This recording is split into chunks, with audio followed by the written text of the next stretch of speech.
Welcome to Toffee Blue View, your source for all things Everton. Max, Gerry Max. You won't confuse us. No one does that. Unless I grow a beard. Then we're totally like twins. Max, let's talk the center back situation. Don't shake your head like I'm some eyesore. I want to see the beard now. You've mentioned growing a beard though.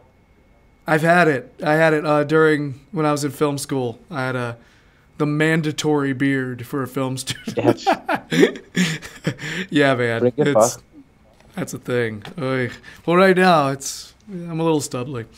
So the center back situation. Hallelujah.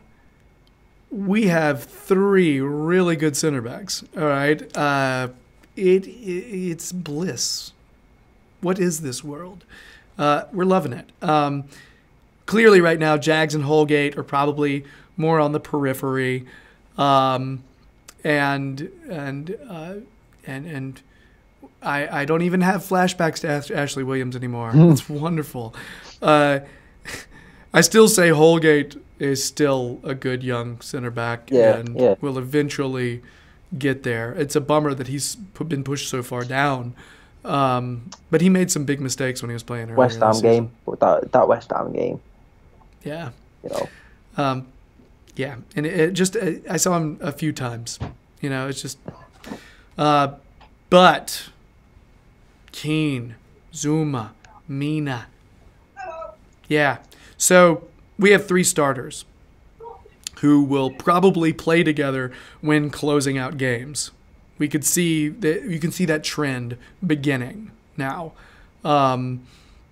If we're in a position where Silva's like, you know what, I'm cool with the way things are right now, he'll throw in that third center back. Yeah, that's a really good point to make. I think if that can become a trend under Marco Silva, that we take the lead by however many, and we play that 3-back system that he switched to against Chelsea, which, as we said off camera, kind of tested your nerve a little bit at times.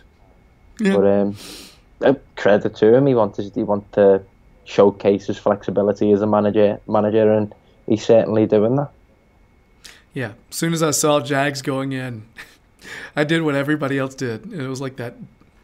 Wow, that quadruple take, like I'm rubbing my eyes. Oh, I gotta clean my glasses. I swear that looks like Jags, and hey, it's. I was just sitting there thinking, is this the time? Is this the time? 0-0 at Stamford Bridge. About 15 minutes left, but you know what? Respect it. They closed it out. It's almost like a closing pitcher in a baseball game. You throw in that extra defensive presence, clog the center a little bit more, clog the box a little bit more. Who knows? And if those three are Keane, Zouma, and Mina, yeah, that's nice. Yeah, both physically and technically very promising players. We can't praise Yerry Mina enough. For obviously, he made his Everton debut against Gore. No, it wasn't. It was Brighton. Sorry, he did. A few minutes against Brighton, played against Gore. And you suppose that's his first real test, starting away at Chelsea. We alluded to it over the last two videos that yellow card, that early caution, which shouldn't have been a yellow card. Yeah, kind of set any centre half back in the performance, getting yellow carded early on, but still. He ended up with Premier League man of the match. Some really good stats coming away from the game. Completed most of his passes, won all of his aerial duels. How good of a duels. passer is he? Yeah. His long cross-field balls, I should have expected it. I should have. But he's just a better passer than I expected. Yeah, you didn't expect him. You didn't expect him to showcase that on his debut at Chelsea away, did you? You don't expect. You don't like particularly. As I say, his debut. You don't expect to see all the, because that's considered an excessive skill for a centre half to be able to pick his head up and play a ball like that. Mm-hmm. And I think we've, as you say, with that last season, we're not having flashbacks to Ashley Williams anymore and expecting our centre half to do the bare minimum. Mm-hmm. With Marco Silva now, we're expecting to play out from the back. Probably couldn't do that as much as we'd have liked against Chelsea, but the fact that he did look so comfortable on the ball, it bodes well going forward, and obviously provides the selection dilemma, which is what we're about to segue into. Well done, Max, with your segue abilities. Good work. Funnel. Probably not going to start all three of them. No. Probably not going to happen. Need to figure out who we're actually going to start. I'm divided here, all right, because I don't know what Silva's going to do. There's several ways to look at this, okay?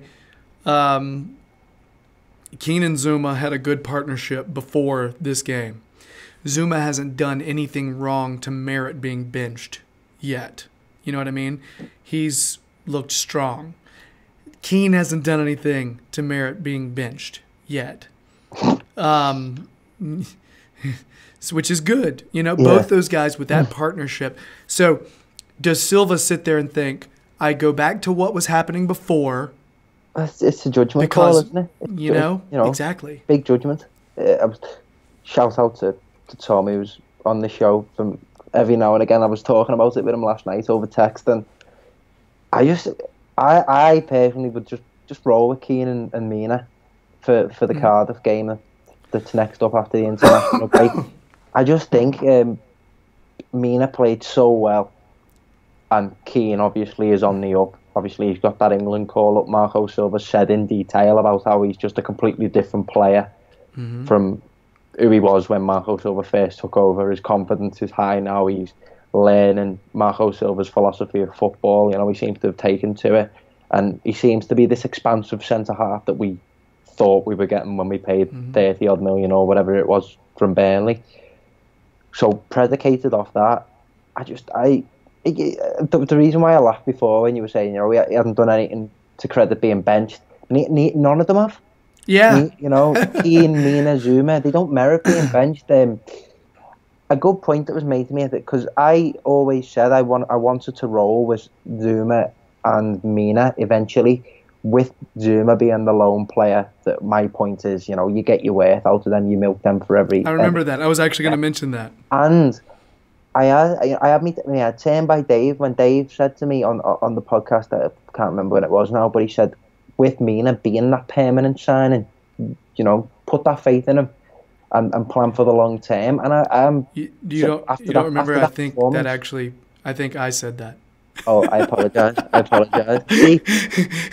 No, it's one of the better points I've made, and I would normally attribute a good point like that to Dave as well, because he's full of them. I think Dave must have backed it up. Then it's just, that's a really good shout, and particularly if his confidence is high as well. He just seems like a really happy person, and it rings true. A happy player plays well. You play at your best when you're happy at a club, and he certainly seems that. That's not to say Zouma isn't, and I'm sure that it's just healthy competition for places, and I'm sure each of them are giving them a run for the money for that. The two starting places. Yeah, I also would probably stick with Mina and Keane. I know when we signed Zouma and Mina, our mouths were watering to see that combination, to see those two together. Because, to be frank, in a foot race, I think you see where Zouma is faster than Keane. It's not like blisteringly different, you know what I mean? But he is faster. And so is it a thing where maybe we start Mina and Zouma against quicker attackers? Is that something we do, where we start adjusting our lineup based on who we're playing, which is not the worst idea. If now all three players are getting time, then the idea of interchanging them when we need them, that seems kind of great. That seems like it may be a way to go. And by doing that, I feel like you're keeping everybody happy too. Yep. You know, not that you need to. That's not this. We're not in the business of keeping everybody happy league. You know, this is you know, we're trying to win the damn Premier League. But I actually think that's a healthy thing. You do with combinations. Yeah, I was going to say that, you know, of course that's brilliant and that's what we want, but that's more of a long-term ambition, I feel, given that it's still relatively only early days under Marco Silva and Marcel Brands. You know, when you think of depth and when you think of playing different players dependent on the opposition, you think of the top sides like Man City, like Chelsea, with their squad depth, where they can rotate players according to you know, what they want to implement in their game plan. I wouldn't. I mean, and this is where this is where realism slaps you in the face. Obviously, going off last season, and you know, we're not getting too ahead of ourselves. We don't think we're, you know, the best thing in the world. We are, you know, we are still kind of, you know, going forward. We're not world beaters just yet. We're picking up points and we're performing a lot better. And I think that's where the confidence comes from. Years to come, you'd love to be able to say, you know, maybe we can rotate players dependent on European football and who we play on the Sunday, etc. But yeah, as you say, Mina and Zouma up against quicker players.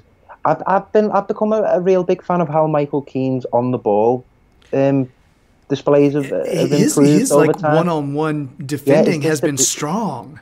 Yeah, and when when he recovers the ball, his distribution and his playing out, whether that be a short range or medium range pass out, seems to be really good. And as Marco Silva said several times, his confidence seems to just rocketed now. Yeah, and he's making that position his own, as shown by the fact Gareth Southgate deems him good enough to call up. And as I've said on Twitter, I think that's richly deserved.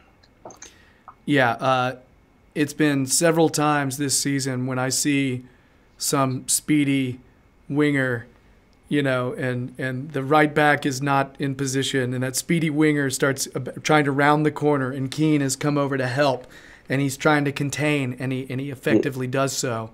And I get nervous every time because he is tall, because he doesn't look like some svelte speed demon. You know what I mean? He looks like a center back. He looks like a damn center back. He doesn't look like he should be able to stay with those guys, but he does.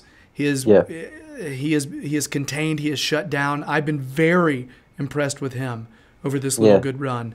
And like we said, we're under no delusions here. I mean, our Everton are currently sitting 9th.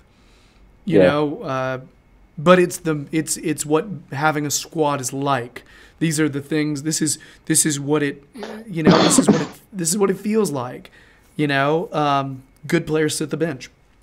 It happens. But if they're good players, they scrap and they work and they get their way in the lineup down the road. You know. Maybe not this week, and maybe it is an injury that allows them to be able to play, but then maybe they don't lose their spot again because they've worked hard, you know? Add to that the winter schedule, soon to be kicking in with how many games you play over, you know, so many days. Yeah. So that's that, you know, I'm sure we're gonna flex when it's time to do so. Definitely. Over January and December and January, sorry. But yeah, positive going forward. We're not disillusioned by any stretch. We're still not really where we want to be. No, not yet. Not being cocky, but you know, like to see us win stuff. Like to see us develop a league-winning side. I'll go out on a limb and say I think we've got a goalkeeper capable of being in a cup-winning side. And I think that's slowly but surely kind of spreading out to the rest of the side. Yeah. The idea of having some depth is nice though, because right now the way we're playing, the consistency that we are bringing, I am expecting to be in Europe next year. I just am. Okay? I just feel like we're good enough. You know, I think we're going to pick up enough points to end up in Europe in some way. That's I just think it's going to happen. And I think that depth, we're going to need it. We're going to need it because if we end up in Europa League, yikes, we're going to need the depth. Big time. We know from experience. I mean, it can really mess with your season. I'm just really comfortable with Silva and Marcel being able to handle it. Just am. So, anyway, Max and I both think you roll with Mina and Keane because you develop your permanent players. That's kind of the way we're thinking, especially when you're about to play against Cardiff. You know, why not just roll with the player that maybe you want to get more experience to? Just saying. However, we also think that Zouma really does not deserve to sit the bench. So I think we could see him still playing against Cardiff, maybe last 20 minutes or so. So we'll see. Anyway, that's it for our center back situation segment. This is our final video segment. If you want to switch over to the podcast, we will have a discussion of what me and Max have been. It's a non-football related discussion where me and Max talk about what we've been watching recently. We don't have the worst taste in the world, so if you want to hear us talk about what we've been watching on the streaming, switch on over to the pod, go to the end, you'll find it there.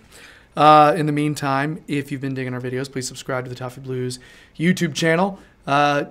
Just past 1,300 the other day, nearing 1,310, so thank you. You can find Max in many places, but you can always find him on the Toffee Blues website, giving his analysis and everything. But also check on his Twitter profile because he's got an upcoming recording tomorrow with Premier League Productions where he's giving a preview of the derby. All right, he's representing Everton in the video, which is big responsibility. His shoulders weigh heavy with the burden. We're all literally counting on Max. So yeah, it'll be cool though. I'm expecting some really good stuff. I'll be watching it. So Max will put links up on his Twitter profile. Keep an eye out for that. And so yeah, that's it for our video segments. Switch over to the pod now. Yeah. So bye.